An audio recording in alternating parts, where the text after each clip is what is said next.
والصلاة والسلام على سيدنا أما بعد فأعوذ بالله من الشيطان الرجيم بسم الله الرحمن الرحيم الصلاة والسلام عليك يا سيدي يا رسول الله وعلى آلك وأصحابك يا سيدي يا نور الله.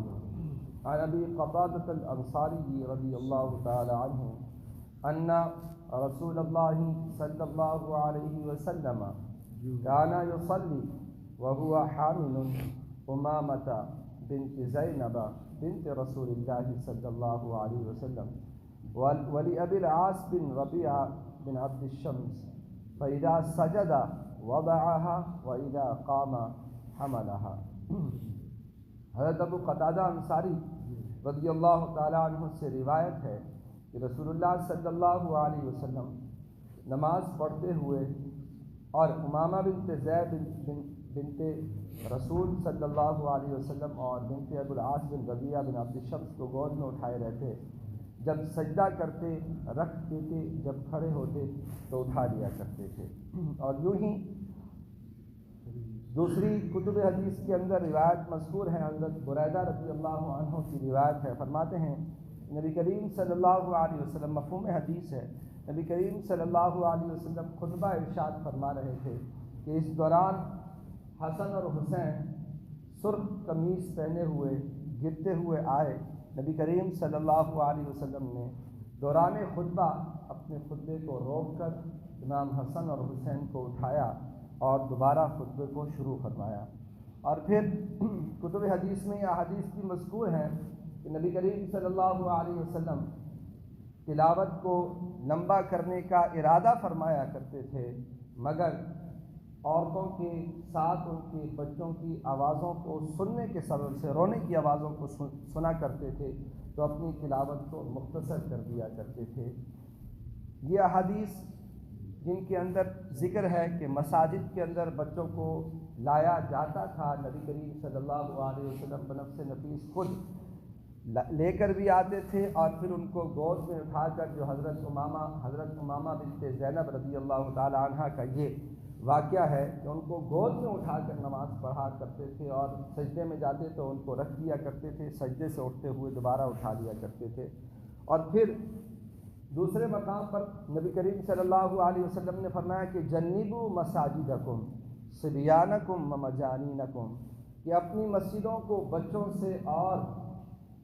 مجنون لوگوں سے یعنی پاگل لوگوں سے بچاؤ. اب یہ دو قسم کی احادیث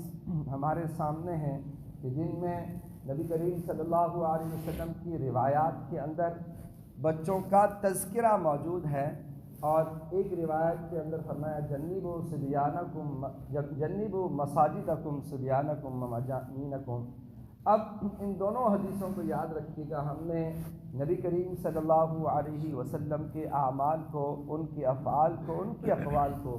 جمع کرنا ہم پر لازم ہے. یہی محبت کا تقاضا بھی ہے اور یہی اس نسبت اور تعلق کا معیار بھی ہے کہ ہم نے نبی کریم صلی اللہ علیہ وسلم کی ان دونوں قسم کی احادیث کو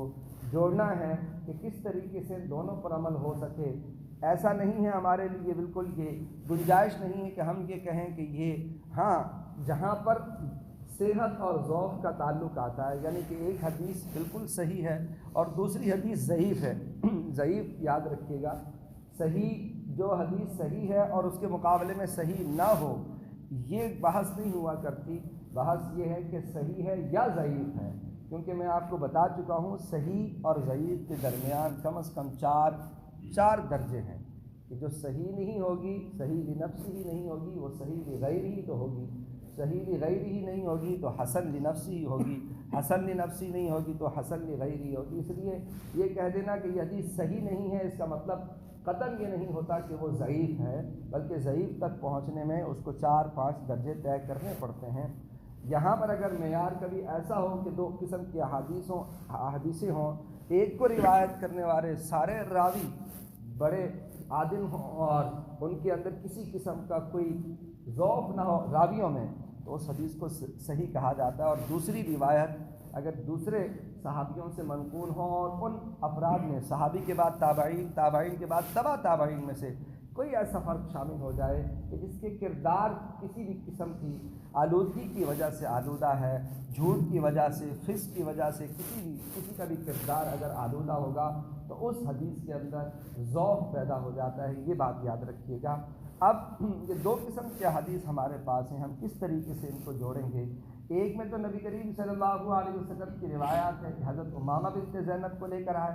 امام حسن حسین کو لے کر آئے، اور یہ روایات ایک نہیں ہیں بلکہ دوسری کتب حدیث کے اندر بھی موجود ہیں، حضرت ابو قتادہ سے ہیں اور صحابیوں سے بھی منقول ہے، جیسے حضرت بریدہ کی روایت میں ہے، اور دوسری روایت میں فرمایا جنبو، اپنی مساجد کو بچاؤ۔ تو پھر ہم اس کے درمیان تطبیق یہ کرتے ہیں۔ پہلی تو بات یہ ہے، نبی کریم صلی اللہ علیہ وسلم کا یہ عمل حضرت امامہ بنت زینب جو ان کی صاحبزادی یعنی نواسی ہیں، ان کے ساتھ یہ عمل نبی کریم صلی اللہ علیہ وسلم کا زندگی میں ایک ہی بار منقول ہے، یعنی نبی کریم صلی اللہ علیہ وسلم نے یہ عمل ایک ہی بار کیا ہے، جس کو حضرت ابو قتادہ رضی اللہ عنہ نے اور دیگر صحابہ نے دیکھ کر روایت کر دیا ہے، اور نبی کریم صلی اللہ علیہ وسلم کا عمل تھا۔ تو نبی کریم صلی اللہ علیہ وسلم کے ہر عمل کو یاد رکھیے گا، صحابہ کرام نوٹ کیا کرتے تھے، بیان کیا کرتے تھے، بیان کرنے کے بعد اس کو اپنے لیے قابل حجت بھی بنایا کرتے تھے، ایک بات۔ دوسری بات یہ کہ دوسری حدیث میں ذکر ہے کہ نبی کریم صلی اللہ علیہ وسلم نماز کی تلاوت کو لمبا کرنے کا ارادہ فرمایا کرتے تھے، عورتوں کے ساتھ بچوں کے رونے کی آواز کے سبب سے اپنی تلاوت کو مختصر کر دیا کرتے تھے۔ تو یہاں پر بھی ایک چیز ہے کہ نبی کریم صلی اللہ علیہ وسلم کے زمانے میں جس طرح عورتیں آیا کرتی تھیں مساجد میں، اپنے شیرخوار بچوں کو ساتھ لایا کرتی تھیں، نماز میں شریک رہا کرتی تھیں، اب نبی کریم صلی اللہ علیہ وسلم کے دور کے بعد ابوبکر صدیق اور عمر فاروق کے دور میں خاص طور پر ان عورتوں کا مسجد میں، جہاں مسجد میں عورتوں کا آنا منع کر دیا گیا تھا، صرف کس وجہ سے؟ ایک تو عورتوں کے آنا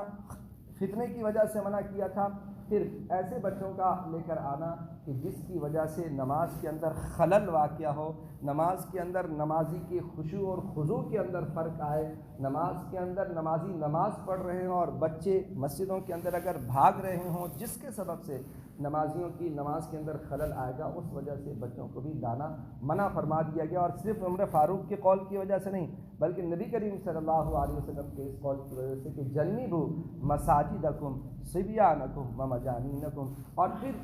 ایک اور جو فرق آپ کو سمجھانا ہے وہ یہ،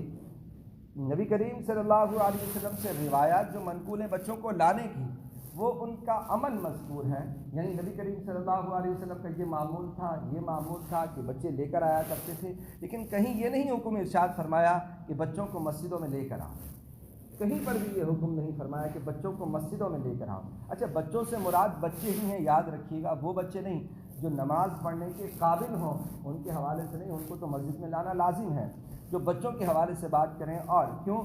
فرمایا جنبوا مساجدکم، لیکن نبی کریم صلی اللہ علیہ وسلم نے بچوں کو مسجدوں میں لانے سے منع ضرور فرمایا ہے کہ جنبوا مساجدکم صبیانکم ومجانینکم۔ اب دو چیزیں ہیں، ایک ہے کسی کا عمل، یعنی نبی کریم صلی اللہ علیہ وسلم کا عمل کہ نبی کریم صلی اللہ علیہ وسلم ایسا کرتے رہے ہیں، اور دوسرے مقام پر ہے کہ نبی کریم صلی اللہ علیہ وسلم نے ایسا کرنے سے منع فرمایا ہے۔ تو ان دونوں کو ذرا مطابقت کیا جائے تو یہ کہا جا سکتا ہے کہ ہو سکتا ہے کہ اوائل اسلام کے اندر شروع میں یا پھر کسی مجبوری کے سبب سے، کہ ہو سکتا ہے کہ امامہ بنت زینب رضی اللہ تعالی عنہ کو کوئی سنبھالنے والا نہیں تھا، کوئی ان کو دیکھنے والا نہیں تھا، ہو سکتا ہے حضرت زینب رضی اللہ عنہ کسی کام کی وجہ سے مصروف تھیں، نبی کریم صلی اللہ علیہ وسلم اس مجبوری میں ان کو ساتھ لے آئے اور ساتھ لا کر نماز پڑھ لی، اور پھر اب دوسرے مقام پہ سرکار نے خود فرما دیا صلی اللہ علیہ وسلم کہ جنبوا مساجدکم، اپنی مسجدوں کو بچوں سے بچائیں اور مجنونوں سے بچائیں۔ سبب کیا تھا؟ ہو سکتا ہے کہ جو چھوٹے بچے ہیں وہ خلل انداز ہوں، مسجد میں ناپاکی کر دیں، اور اگر آپ نے اٹھایا ہوا ہو تو آپ کے اگر کپڑوں پہ ناپاکی کر دیں گے تو آپ کی نماز کے اندر خلل آئے گا، یاد رکھیے گا۔ اور یہ ایک معمول کی بات ہے، اور ہم نے بھی دیکھا ہے اور آپ بھی محسوس کرتے ہیں کہ اگر آپ آگے نماز پڑھ رہے ہوں اور پیچھے بچے شور کر رہے ہوں تو لا محالہ چاہے امام ہو چاہے مقتدی ہو، اس شور و غل کی وجہ سے نماز کے اندر خلل واقع ہوتا ہے۔ بار بار توجہ بچوں کے بھاگنے کی طرف جاتی ہے۔ اولاً تو خیال یہی آتا ہے کہ کس کے بچے ہیں، اور جس کے بچے ہیں اس کو تو زیادہ خلل اندازی ہوگی کہ بچے کر کیا رہے ہیں، کہیں ایسا نہ ہو گر جائیں، کہیں ایسا نہ ہو لگ جائیں، ان کے رونے کی آواز کی وجہ سے باقی نمازی متاثر ہوں گے، یہ خیال بھی لانے والے کو متاثر کرتا رہے گا۔ تو اس لیے دونوں قسم کی احادیث کو سمجھنے کے لیے، ان باتوں کو سمجھنے کے لیے ہمیں دونوں احادیثوں کو، بہت ساری احادیثوں کو جوڑنا پڑتا ہے۔ تو پھر نتیجہ کیا نکلا؟ نتیجہ یہی ہے کہ ایسے بچے جو مسجد کے آداب سے واقف نہیں ہیں تو والدین پر لازم ہے کہ ان کو مسجد کے آداب سکھائے جائیں، اور ساتھ میں ان کو نماز پڑھتے ہوئے بتایا جائے کہ نماز کے اندر ایسی حرکتیں مناسب نہیں ہیں۔ جب یہ تمام معاملات بچے سیکھ جائیں مسجد کے اندر، مسجد کے احترام کو، اس کے آداب کو پامال نہ کریں، اس کا لحاظ رکھنا شروع کر دیں، پھر نماز کے اندر وہ نماز میں ادھر ادھر نہ بھاگیں، ادھر ادھر نہ دیکھیں، تو ایسے بچوں کو بالکل لانا چاہیے، بلکہ لازمی لانا چاہیے، تاکہ وہ بچے مسجدوں میں آئیں، دیکھ کر اپنے بڑوں کو نماز سیکھیں اور دیکھیں کہ جماعت کس طرح ہوتی ہے۔ اب اس کے لیے عمر کی قید نہیں ہے، یاد رکھیے گا۔ 5 سال کے بچے کو اگر آپ یہ باتیں سکھا دیتے ہیں اور وہ بالکل اطمینان کے ساتھ نماز پڑھتا ہے تو آپ ساتھ لے کر آئیں۔ 4 سال کے بچے کو سکھا دیتے ہیں اور وہ سیکھ جاتا ہے تو ایسے بچے کو ساتھ لے کر آئیں اور اس کو اپنی نماز کے اندر ساتھ کھڑا کریں۔ لیکن اگر 6 سال کا بچہ بھی یہ باتیں نہیں سیکھتا تو آپ کو اس کو لانے کی ضرورت نہیں ہے، گھر پہ اس کو پہلے تربیت کریں، اس کو سکھائیں، سکھانے کے بعد آپ مسجد میں لائیں، تاکہ مسجد میں باقی نمازی بھی کی نماز کے اندر خلل نہ ہو، اور آپ کا قرآن و احادیث یعنی سرکار دو عالم وسلم کے فرامین پر بھی عمل ہو سکے۔ اللہ تبارک و تعالی ہمیں سمجھنے کی توفیق عطا فرمائے۔ ہمارے